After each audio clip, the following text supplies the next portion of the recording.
I just stopped outside the home base of Marissa and Nathan of Less Junk and More Journey, although they probably don't watch my channel, but I'd like to say hi, just in case. And I'm going to take a break and have a little bit of lunch.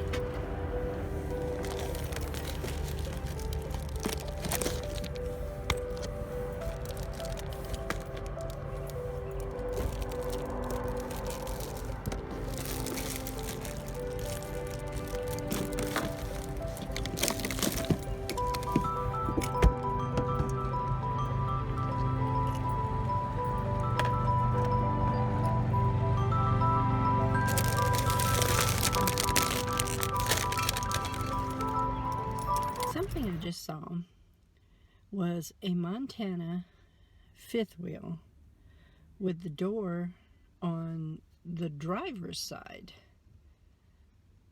I've never seen that before. And does that mean it has two doors, or is it made backwards? I thought I would just carry on a little bit of a conversation while I was driving. This trip was actually in the making for a couple of weeks, but pretty much at last minute. Heather and Josh are actually going to Dallas, so I don't have Kiki, and it was kind of laid on my heart during a dream that I needed to go to Palestine and see my family.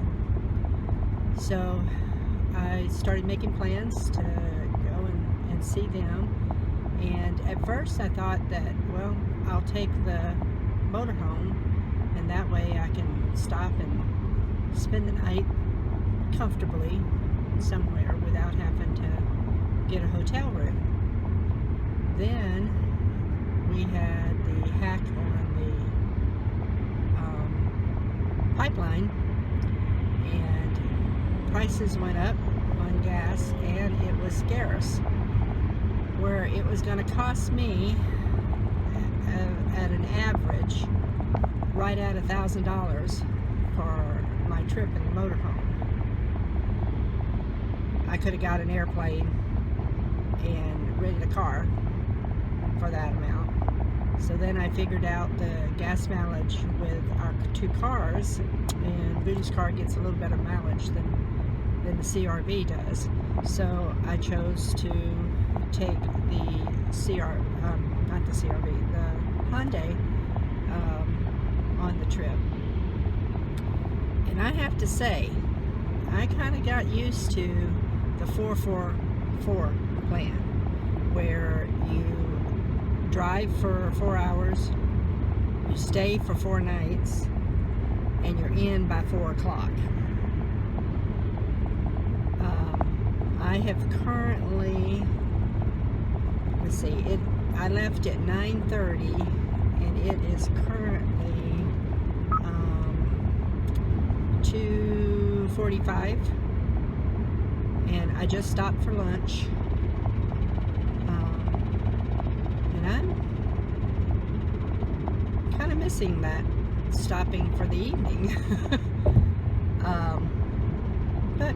And I enjoy driving, but I have to say too that this frozen shoulder has really caused me some pain in the car.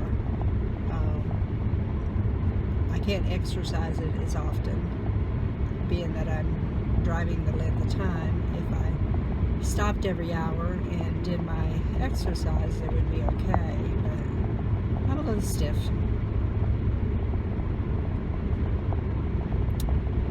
The older we get, it seems like more things fall apart.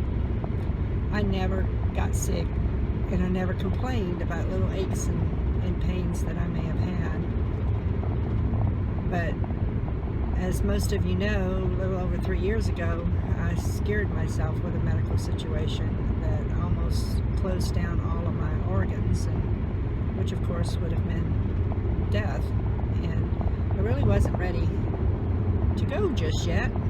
I didn't think that God had that in his plan, since he was giving me new grandbabies.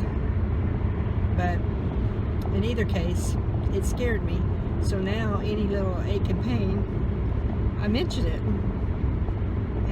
made the comment to my daughter a couple weeks ago that I remind myself of my mother.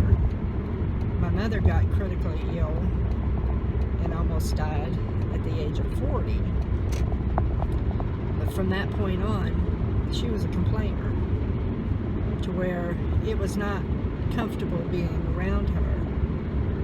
And I kind of think that it was because she was scared now.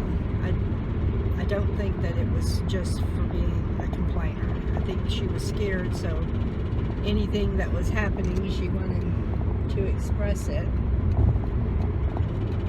So if somebody else saw something that she didn't see, they'd call her attention to it.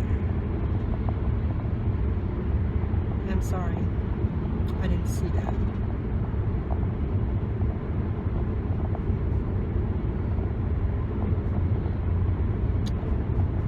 Anyway, I am on my way to Memphis, and depending on what the traffic is there, I'll either stay over at a hotel there or I'll drive on down to Jackson, Mississippi and stay down there.